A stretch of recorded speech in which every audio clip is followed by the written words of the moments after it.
I love it. I love it. I love it. Look at this. This is the greatest thing I've ever seen.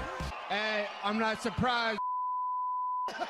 Hey, what's poppin', my homies? Hope you're doing well, feeling blessed, having a good day, having a good week. This one's going to be a massive pay-per-view. We've got Jon Jones versus Stipe Miocic in the main event, UFC 309, a massive pay-per-view that could maybe be a little better, but still, it's going to be a great night. Guys, as always, we check my bets before we get into making predictions, breaking down matchups. I had 3 bets. I won 2 of them. I lost 1. We made some profit. And just quickly to speak about the bets that I did make last weekend. We had RDR against GM3, which was a very fun fight. Very fun. We had that parlayed with Prates. Then we had Abdul Malik. And we had that parlayed with a fighter on Octagon, who also got a stoppage in the final round. So both of those parlays, those are winners. Then we had a final ticket, which was my final bet. And I mentioned last week, my first bets and my second bets, they win way more than my final bets on Patreon. And again, it happens. The first bet wins, the second bet wins, the final bet doesn't. The final bet was a losing bet.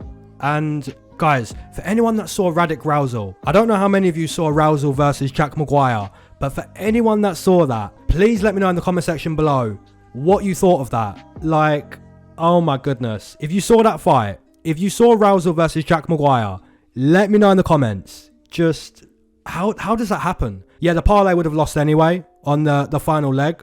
But yeah, 3 bets, 2 wins, 1 loss, some profit. Let's go again. Moving into the first matchup of the card, we've got Veronica Hardy taking on Eduarda Moura. And guys, Eduarda Moura in her last performance, her cardio was so dusty. But guys, her physicality, her grappling, her wrestling is there to see. Now, Veronica Hardy on the flip side, she's got a lot of experience. She's very experienced, you know. Her footwork's good, her cardio's good, her speed's good, her kicking's good. Veronica Hardy's very decent, and she's been doing very well recently. Now, if she makes it past round 1, then she's probably going to win the fight. Eduarda Moura, she's got to find a stoppage. And if she doesn't find a stoppage, can she get Veronica Hardy to the canvas more than once, right? Because that's something she couldn't do against Diniz Gomes. Can she do it against Veronica Hardy? Veronica doesn't have the same physicality as Diniz Gomes. We just saw Diniz Gomes fight Karine Kowalkiewicz, and she's a real powerhouse, you know, so strong. Whereas Veronica Hardy, she's more about footwork, she's more about speed. So if Eduarda Moura can bring her to the canvas, dust her up a little bit in round 1, then there's potential to go and do that again in round 2. But she couldn't do that against Diniz Gomes, right? She gets Diniz Gomes to the canvas in round 1, then she's tired. And as we see with Eduarda Moura, she doesn't really have, you know, the footwork, the speed, the striking, the technique on the feet. So if this one comes down to what every fight comes down to, can you go in there, implement your game plan and impose your will onto the opponent? If Eduarda Moura does that in round 1, can she continue to do that as the fight progresses into round 2? Because against Diniz Gomes, she got the takedowns in round 1, she won round 1, but she faded. Her cardio, it turned to dust. So can she do that against Veronica Hardy? Can she get takedowns in round 1 and then continue to do that into round 2?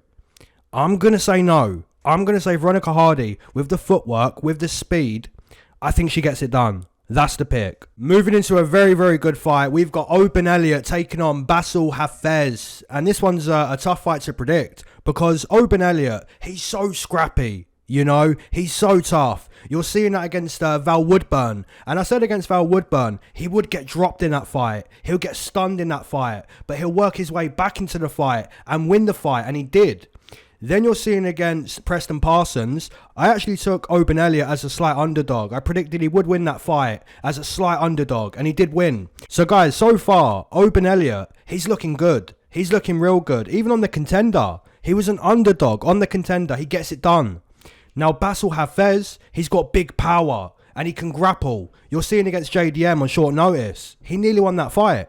He nearly beat JDM on short notice.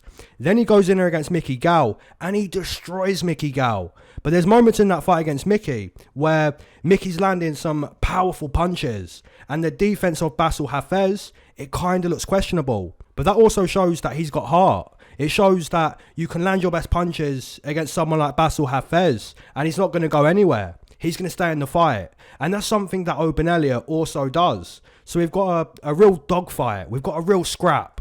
And I'm going to side with the plus 200 underdog. I'm going to side with Bassil Hafez. That's the pick. Moving into a very interesting matchup, a very fun matchup, we've got Gall taking on Ramiz Brahimaj. And Gall, he recently went to war with Bassil Hafez, and it was a real fight, a real war. Now, can he go to war with Ramiz Brahimaj?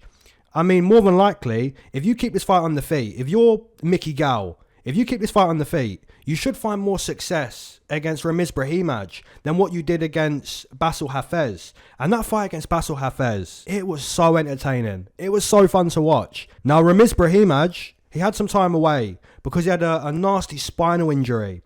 And, you know, as a wise man once said, I broke my back, not vertebrae, spinal. Shout out to Mike Tyson, who's fighting Jake Paul, boxing Jake Paul soon.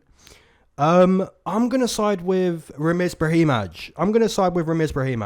Because Gall, he's more about jiu-jitsu. He's more about grappling. He can trade on the feet, but you're looking at his performance against Mike Malott, dusted. You're looking at his performance against Bassil Hafez. It was a fun fight, very fun, but there was moments where Bassil Hafez is landing big, powerful punches. And I know Ramiz Brahimaj is more about grappling, more about wrestling, but I just kind of favour him more as a fighter in comparison to Gall. So I'm going to side with Ramiz Brahimaj. That's the pick. Now moving into a very fun fight. A very, very fun fight. We've got Jhonata Diniz versus Marcin Tybura. And guys, this fight here is so volatile. It is so volatile because if this fight goes to the canvas, if we go to the mat, if we get some grappling between Marcin Tybura and Jhonata Diniz, then Marcin Tybura, he's going to win this fight. Because Marcin Tybura, he's a black belt in jiu-jitsu. And Jhonata Diniz, as we saw against Austin Lane, he's a white belt in jiu-jitsu. And anytime you've got a black belt and a white belt and they go to the canvas, typically you see the black belt completely dust the white belt. So if we go to the canvas, that's what you're going to see. However, if the fight stays on the feet, if we get some striking between Marcin Tybura and Jhonata Diniz, then there's potential for Marcin Tybura to visit the King of Shadow City, and that's Ben Askren. There's potential for that. The truth is, at all times in this fight, there could be a stoppage. You know, in the first minute of round 1, in the first minute of round 2, halfway into round 2, halfway into round 1, there can be a stoppage at any point in this fight. If we go to the canvas, it's going to be Marcin Tybura. If we stay on the feet, it's going to be Jhonata Diniz. So essentially, you've got a 50-50 matchup. Who's going to find a stoppage? Is it going to be Jhonata? Is it going to be Marcin? I'm going to side with the momentum. I'm going to side with the Brazilian. Give me Jhonata Diniz to clip the chin of Marcin Tybura on the feet and to find a nasty KO stoppage in round 1. Now moving into a matchup here between Jim Miller taking on Damon Jackson. And guys, in my opinion, if you're going to bet this fight, if you want to put money on Jim Miller versus Damon Jackson, in my opinion, bet the underdog. Bet Jim Miller. Because how can you warrant Damon Jackson minus 160, minus 170? Are you going to say, well, Jim Miller, he's got 1 round cardio. His cardio's so dusty, past round 1, you can cause damage against Jim Miller. You can go on to win the fight against Jim Miller when he slows down past round 1. But this ain't Bobby Green. You know, Damon Jackson's not Bobby Green. Throwing the jab, throwing the 1-2. You know, getting into a real boxing rhythm. This is Damon Jackson. And when you look at his last performance against Chepe Mariscal, he got dusted. He got dusted so badly that he's moving up to lightweight. And I kind of think, you know, why would we pick Damon Jackson? Mainly because Jim Miller's got 1 round cardio. Mainly because he's so old, so hittable. He's taken so much damage. But, you know, something tells me that Damon Jackson minus 160, minus 170, it's no bueno. It's no bueno. So, yeah, I'm going to side with Jim Miller. But, guys, don't bet this fight. Don't do that. Moving into a matchup here where another matchup you probably shouldn't put money on. And we've got Eryk Anders versus Chris Weidman. Now, if you're Chris Weidman, you want to just wrestle. Wrestle against Eryk Anders to win the fight. Because your chin is so dusty. And if your boy, Eryk Anders, can find the chin of Chris Weidman, then that could be fight done. Because Eryk Anders, he does have big power. His recent performances, they've not been too good, but just finding the chin of Chris Weidman, and that can be enough. Now, if you're Chris Weidman, you wrestle. You know what I'm saying? Push the opponent against the fence. Bring the opponent to the canvas. Just wrestle to get the win. It's another fight where, you know, it's 50-50. It's truly 50-50. And I wouldn't advise putting money on this fight. It's a fight where we've got to make a prediction. We've got to do a breakdown, but there's no bets to be made. It's Chris Weidman. He's so old. He's so dusty with the chin durability. And Eryk Anders, his cardio's not great. His recent performances, they're not too great. I mean, he was even kind of losing to Jamie Pickett. And he did win that fight eventually against Jamie Pickett. It was just much closer than what it should have been. Guys, in my opinion, the pick to make here, it's going to be Eryk Anders. But you shouldn't bet this fight. You know, you shouldn't be trying to make money on Eryk Anders or Chris Weidman. Chris Weidman, the glass jaw, the chin gets touched once, he may fall to the canvas. You know, visit Ben Askren, visit the King of Shadow City. You know what I'm saying? And Eryk Anders, his performances, his recent performances, they've been kind of dusty. You know what I'm saying? So it's a matchup that's kind of 50-50. And in a matchup that's 50-50, you do want to take the underdog. And I'm assuming the underdog would be Chris Weidman. But I'm not going to bet this. And I think Eryk Anders, your boy, should find his chin. You know, find a nice knockout against Chris Weidman. Moving into a fight here between Jonathan Martinez versus Marcus McGhee. And this one's a fight where you can wager some money on this fight. Because Jonathan Martinez, he's phenomenal on the feet. His kicking ability is phenomenal. Then you look at the work of Marcus McGhee. The recent work of Marcus McGhee. And the hand speed. The hand speed is so clear to see, and it's powerful, it's technical, you know? It's not just speed, it's speed with technique, it's speed with power, precision. There's real power in the hands of Marcus McGhee. So it's going to be boxing versus kicking. And guys, typically, when we see Jonathan Martinez go into a striking contest, he's so good at making it all about kicks, you know? Ask Adrian Yanez. Adrian Yanez instantly gets kicked by Jonathan Martinez, and he realizes straight away, you know, if I don't close the distance, if I don't make this fight more about boxing, if I can't shut down the kicking game of Jonathan Martinez, Dragon Martinez, then I'm going to lose the fight. And he did. He got dusted. And that's because Dragon Martinez, Jonathan Martinez, he's phenomenal with his kicks. Now, Marcus McGhee, he may have to wrestle a little bit. He may have to grapple a little bit and also find the chin of Jonathan Martinez, because there's times where you can find the chin of Dragon Martinez and you can drop him, you can rock him. And that's because the chin of Jonathan Martinez, it's not too good. You know, Alejandro Perez dropped him. Davy Grant knocked him dead. Jose Aldo was able to stun him, was able to rock him. So the chin of Dragon Martinez, it's not too good. It's getting into boxing range where you can find his chin. And doing that is not so easy, because those kicks, they start to land and they hurt. They take away your footwork. They take away your movement. And then it becomes more of a Dragon Martinez type of fight. It's a tough game, such a tough game. But I kind of like Marcus McGhee. I kind of like the boxing speed to find Dragon Martinez, you know, find his chin, drop him, you know, rock him, find his chin. It's going to be kicking versus boxing. And typically, Dragon Martinez is so good at implementing those kicks. You know, smacking the opponent with nasty kicks. He's so good at doing that. But I kind of like Marcus McGhee. Even to get takedowns in close rounds. If the rounds are so close, getting takedowns. You know, working in some jiu-jitsu, working in some grappling. Get some ground and pound to secure close rounds. This is a phenomenal fight. Nothing like Eryk Anders and Chris Weidman. Nothing like Jim Miller and Damon Jackson. This is real. This is a real fight. I'm going to take Marcus McGhee. I don't pick against Dragon Martinez too often. I really don't, but give me Marcus McGhee. Moving into a matchup here between Mauricio Ruffy taking on James Llontop. And whoever manages James Llontop, whoever manages this guy, you're doing this guy a real disservice. You're doing him a massive disservice. Now, in his UFC debut, you got him Chris Padilla, and that's fine. That's fine. But he did lose that fight. And typically, when your client loses, you don't want to give them a matchup that's even tougher than the one they just lost, right? You don't want to do that.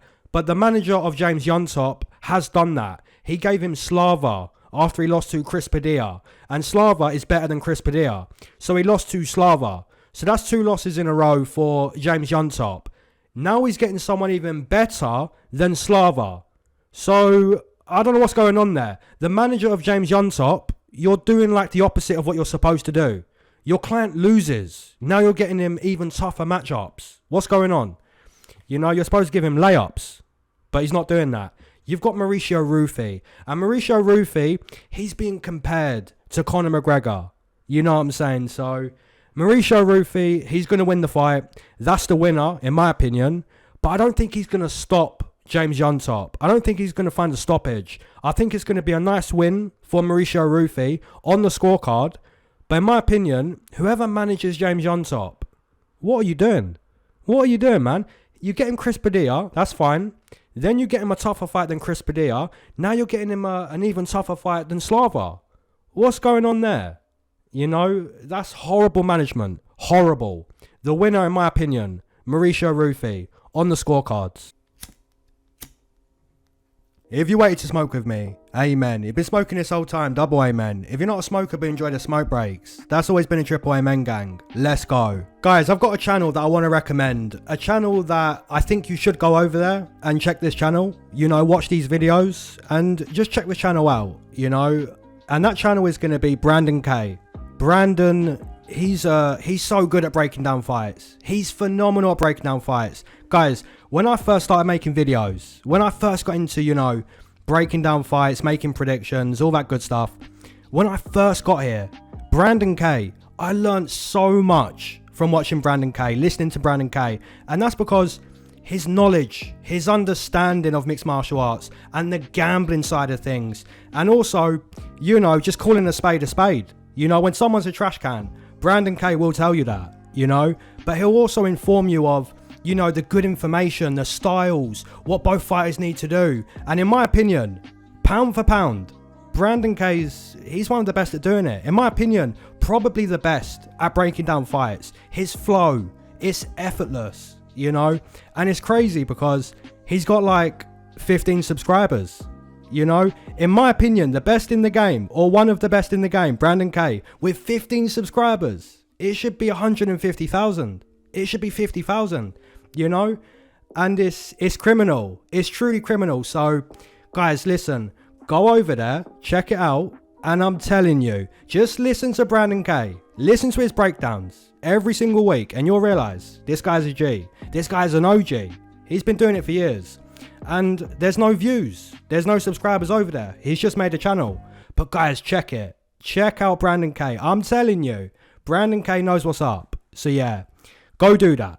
Alright guys, let's go. Now moving into a matchup here between Karine Silva taking on Viviane Araujo. And guys, Viviane Araujo, her cardio. Time and time again we see the cardio of Viviane Araujo really fail her. You know, that's a real weakness in her game. Her footwork's good. Her explosiveness is good. Her power's good. But past round one, past like 7 or 8 minutes, Viviane Araujo, man, the cardio, it turns to dust. On the flip side, you've got Karine Silva, who's a real prospect. Her jiu-jitsu, her grappling is so nice to see. But then you're looking at her attacks on the feet. You're looking at the way she'll throw the teep kick. Then she'll start to sit down on some punches. Then she'll go back to a low kick. Then back to a teep kick. You can't really guess what attack's coming next on the feet for Karine Silva. Her mixture of attacks on the feet, it's beautiful to see. You know, constantly keeping the opponent guessing. The opponent starts to think, is the teep coming next? Is the low kick? Is it going to be punches? You don't really know what's coming next. Then you see her best weapon, which is her jiu-jitsu, her grappling. You know, she's a real prospect. A real prospect. And I kind of think against Viviane Araujo, you can count on Viviane Araujo slowing down. You can count on her getting tired past round one. And you can also count on Karine Silva showing her potential, showing her ability, and potentially finding a submission win against Viviane Araujo when she slows down. So for me personally, Karine Silva, that's the pick. Now moving into a matchup here between Bo Nickal taking on Paul Craig. And as we know, Bo Nickal eventually will be fighting for a title. And that's down to a combination of a few things. It would be, firstly, Bo Nickal's very good. He's very good. But it would also be the management, right? Earlier I mentioned James Llontop, his manager, Dusty, right? Now we're looking at Bo Nickal, his manager, the complete opposite of Dusty. His manager, I don't know who's managing Bo Nickal, but you're doing a phenomenal job because you're putting Bo Nickal in there against Cody Brundage. You're putting him in there against Val Woodburn. You're putting him in there against Paul Craig. You know what I'm saying? So the manager of Bo Nickal, he's doing a phenomenal job in getting Bo Nickal towards the title in an easy path, a path that offers very little resistance, right? And it makes his client look very good on the way to the title. So he's doing a phenomenal job, managerial-wise. So looking at Paul Craig, he's good at one thing. He's good at jiu-jitsu. He's not good at boxing. He's not good at kicking. He's not good at wrestling. He's not got good defense, durability, speed, footwork.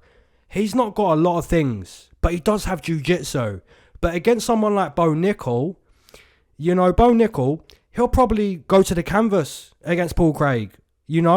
Some people may say, well, against Paul Craig, you can just stand and strike. You can just touch his chin if you're Bo Nickal. But guys, Bo Nickal probably takes him to the canvas and beats him at his own game. He's thinking to himself, I'm going to go in there and submit Paul Craig. How many people submit Paul Craig? How many people want to grapple with Paul Craig? Well, Bo Nickal might. Bo Nickal might, you know what I'm saying? Bo Nickal, easy win. Easy win. Round 1 or round 2. Moving into the co-main event, and a phenomenal co-main event. The best fight on the card, in my opinion. We've got Charles do Bronx Oliveira, the former champion, against Michael Chandler. And this is, like I say, a phenomenal rematch. Now, guys, Charles Oliveira, you can never count this guy out. You can drop this guy in round 1. You can drop this guy in round 2. But don't count out do Bronx Charles Oliveira, because he just finds a way to win. He finds a way. Now, Michael Chandler, on the flip side, he kind of fights to entertain more than win the performance. It's more entertainment than competition for Michael Chandler. In round 1, he's an absolute beast. But past round 1, he's kind of hittable. He's kind of there to lose the fight past round 1. And that's because he's given so much to the performance in round 1. So can Oliveira, again, survive round 1, like he did against Michael Chandler, then take over into round 2? And if it goes further than round 2, Oliveira, man, if he's there, you've got to be careful. You've got to really be careful against someone like Charles Oliveira, because Charles Oliveira is the definition of dangerous. He's the definition of looking for a stoppage, And Michael Chandler, if he's tired past round 1, if he's slowing down past round 1, in a 25-minute fight against do Bronx, I've got to go with do Bronx. I just think he's too dangerous. And even if Michael Chandler drops him to the canvas, even if Michael Chandler is on the verge of finding a stoppage against do Bronx, you've really got to put him away. You can't let do Bronx recover. You can't drop him to the canvas and then let him get back to the feet. But what are you going to do? Follow him to the canvas? Jump into his guard? You're not going to do that. If you drop Charles Oliveira, you're going to ask the ref, stand him back up, get him back to the feet. And if he gets back to the feet, it's almost like we've seen this time and time again. We've seen it so many times. Dropping Charles Oliveira, rocking him, stunning him, hurting him, it doesn't mean anything. Guys, for me personally, I have to side with Charles do Bronx in the co-main event. Like I say, he is the definition of dangerous. He is the definition of looking for a stoppage. His Muay Thai, his boxing, his Jiu-Jitsu, he's so dangerous. That's the pick. Give me Charles Oliveira, do Bronx in the co-main event, in the rematch. Now moving into the main event, and a phenomenal main event. I'll say phenomenal, because we've got Jon Jones. We've got the greatest of all time, the best to ever do it, Jon Jones, in the main event against arguably the best heavyweight of all time, arguably Stipe Miocic. So this is a phenomenal main event. However, I want to, say what everyone's thinking. Jon Jones should be in there against Tom Aspinall, right? He should be. But then again, if Jon Jones is going to retire, do you want to retire on a loss? Do you want to retire having to fight the best heavyweight on the planet and potentially give up GOAT status if you lose? Do you want to do that? Well, Jon Jones doesn't want to do that. Obviously, Dana White would love that fight. Obviously, the fans would love that fight. Obviously, Tom Aspinall is, he would love that fight. He's asking for that fight time and time again. He wants to fight Jon Jones. So the only person that doesn't want that fight, the only person that's refusing that fight is the greatest of all time, Jon Jones. And that's kind of disappointing. A little bit disappointing, because when you've got the greatest of all time turning down fights, kind of disappointing. I'm not going to lie. But let's break down this fight. Let's speak about Jon Jones and Stipe Miocic. Guys, easy win. It's an easy win for Jon Jones. It really is. Now, Stipe Miocic hasn't fought in like, what, nearly 4 years? Getting on for 4 years? It's too long off. So, Jon Jones, similar to Bo Nickal, however he wants. Round 1, round 2. Or we can go further than round 2. But one thing's for sure. Jon Jones, he stays champion and he retires undefeated because it's Jon Jones. Of course, right? Jon Jones wins the fight however he wants. And I will quickly say this. Guys, in my opinion, if Jon Jones loses to Stipe Miocic in his final fight, in the main event, if he loses, in my opinion, it's the biggest upset of all time. It's bigger than Amanda Nunes losing to Juliana Pena. In my opinion, it's the greatest upset of all time. If he loses, it's the biggest upset of all time because it's Jon Jones. You know, it's the greatest of all time. And if the greatest of all time loses, if the greatest of all time falls in the final fight and to a fighter that hasn't fought in like 4 years, in my opinion, it would be the greatest upset of all time. But is that going to happen?